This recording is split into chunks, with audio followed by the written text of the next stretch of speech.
So I've been a longtime fan of Call of Duty Zombies, and I've played practically every single map they've released. And that's great for me. I spent countless days playing the ever-changing series and loved so much of that time. But there's only one problem. This is Jamie, Hi, I guess. and she's only ever played Black Ops 6. Which, don't get me wrong, it's for sure fun. But I'm practically alone, never having a true moment of understanding from Jamie in the slightest when I talk about Apothecons, Samantha, or even Nikolai's wives. So I've been practically alone, other than my god tier YouTuber Mr. Raffle Waffles. Where would I be without him? So I'm basically alone, with no one to share this love with, because Jamie only ever grinded camos. I did more in Black Ops 6 than just grind camos. I actually, So I decided to make her play zombies with me from the very start.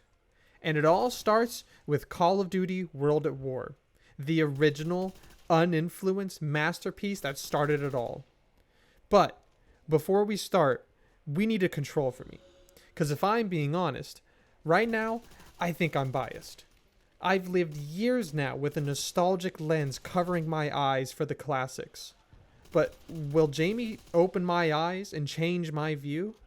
As you can see, this is the perfect tier list of every map I've ever played. And no, Ghost Extinction does not count. Those are aliens. Well, more like ancient creatures, but nonetheless not zombies. And here's Jamie's. Oh, that's right. She hasn't really played very much. But let's see what's being missed out on. So we're going to scrap Black Ops 6, but I swear we'll get back to it in the future. Now, we're going to be doing all of World at War since the maps are so small, but future maps are a lot more complicated, so most will get their own video. Now, what better way to start than at the very beginning? Knocked der Untoten?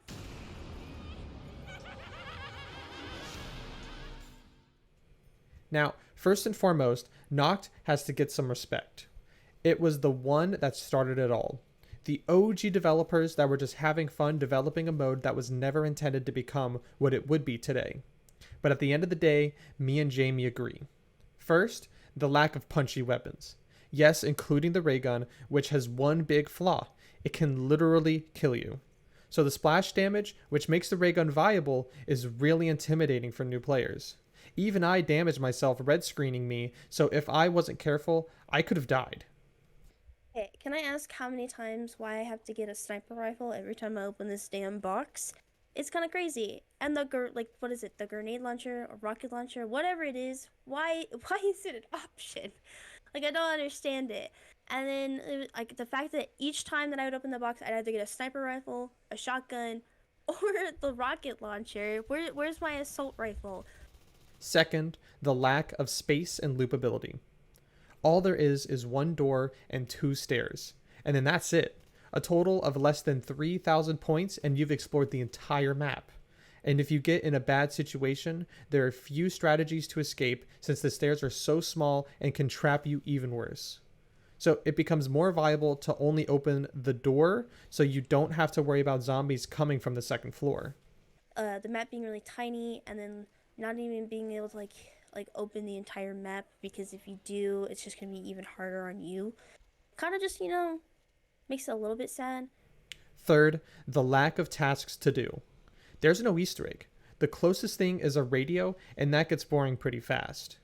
Other than that, it's just wall buys and the box, which are for sure important, but are low-key monotonous. Overall, because it's like the first map, it's the first everything, I would give it A tier. It's obviously not going to be like perfect, because it wasn't even something that was like going to be like a big franchise. It was just going to be something that they just had as an Easter egg. You can't really hate it, you know? I also give it A tier.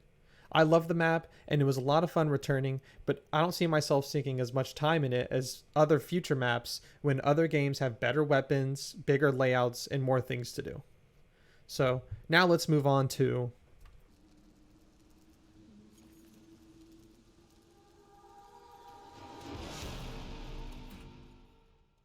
Verrucht was a huge improvement compared to Noct.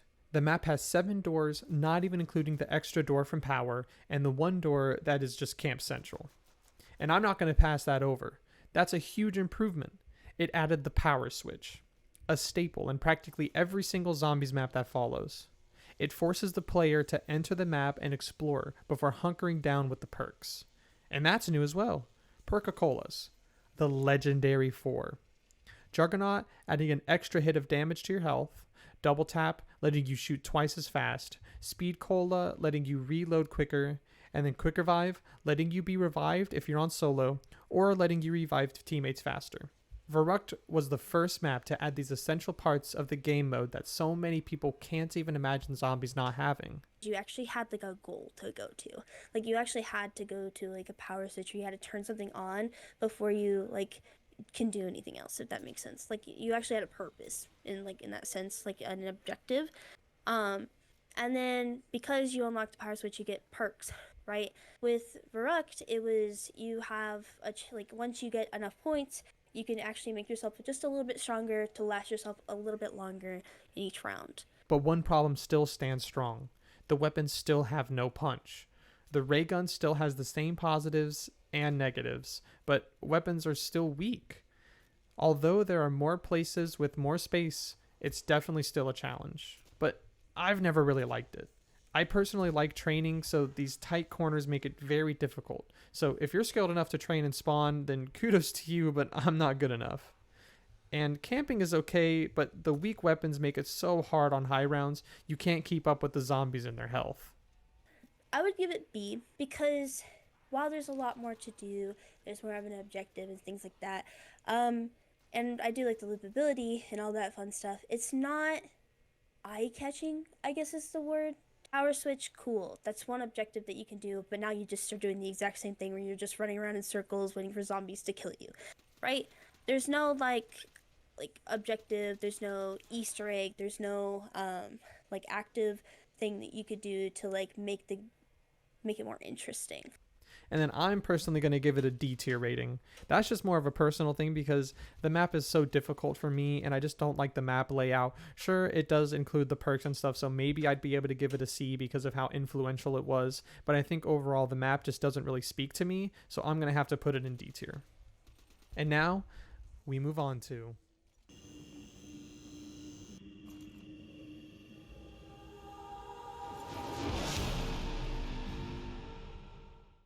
Shino Numa was a very conflicted map for me. It did add Ultimus Crew, which honestly is what made it for me. The funny moments they create throughout the whole game make it relatively enjoyable, creating awesome moments for me and even having a little touch of lore. Along with characters, they added what was originally one of my favorite parts of zombies, Hellhounds. But there was one big problem with the Hellhounds. All I'm gonna say is that these dogs are super annoying. Like, I'm really bad against them. The dogs definitely felt like they had too much health. I have memories of having one magazine left in my gun and being relieved when the fog rolls in, allowing me to get more ammo. But when playing this map, I was absolutely dumbfounded by how difficult it was to kill these dogs. They were fast, keeping up with you even when running. You could have 2 or 3 of them on you at a time, and they just ate bullets like it was kibble. I found Jamie dying multiple times from them, having to revive her before picking up the max ammo. And the perks were just another thing that made it hard for us to keep going. They were always in an alternate spot, so we never knew if we were going to get jugged before the Hellhound spawned in. I mean, I guess like I understand like the game of chance. So like you go to it it forces you to explore each side, but the game can be like really difficult, especially if you don't have Juggernog. But like honestly, I think the random thing makes it more annoying or tedious having to explore the entire map when the map is already like dangerous because of the water and stuff. The swamp made traversing very hard to get to the perks. Some spots felt doable and like you can skill your way onto the land and juggle it, while others felt just impossible to traverse if you don't know what you're doing and you're in the middle of the round. I didn't really struggle to get to stuff nearly as bad, but Jamie was usually getting trapped trying to go across the map just to get to the next perk. But finally, although the weapons are the same, they did add a very familiar and strong weapon, the Wonder Waff. It does infinite damage and was able to take out multiple zombies at once, allowing you to skill your way out of getting trapped if you can shoot it soon enough. So I'm going to give it a C tier. Overall, considering everything on Shino Numa, I only really liked the fact that it added the Ultimus crew. The lines were very engaging and reminded me of the passion I had for the characters. I honestly forgot how phenomenal it feels to have goofy characters saying random comments while I'm fighting for my life. The Wonder Wall felt pretty nice, but felt slightly underwhelming considering the fact that it can only kill 10 or so zombies at a time. Shino Numa, what made it really annoying was like one, the new enemies, the dogs, are really difficult. The map layout's really weird, in my opinion. Like, I get the idea of having a central layout, but I like the being able to loop, and I just really can't have like a good looping spot. I can't circle the map. That's kind of like why I would rank it like a mid-low B tier. That's just in my own opinion. And after that, that finally leaves us with the last zombies map in World at War, which probably could deserve a video all on its own.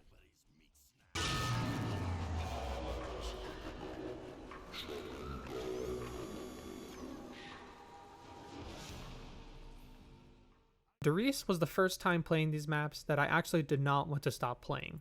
I even went back twice after recording to play it some more by myself. I know there isn't a lot to say about additions to the series in this map, but it did add 3 staples.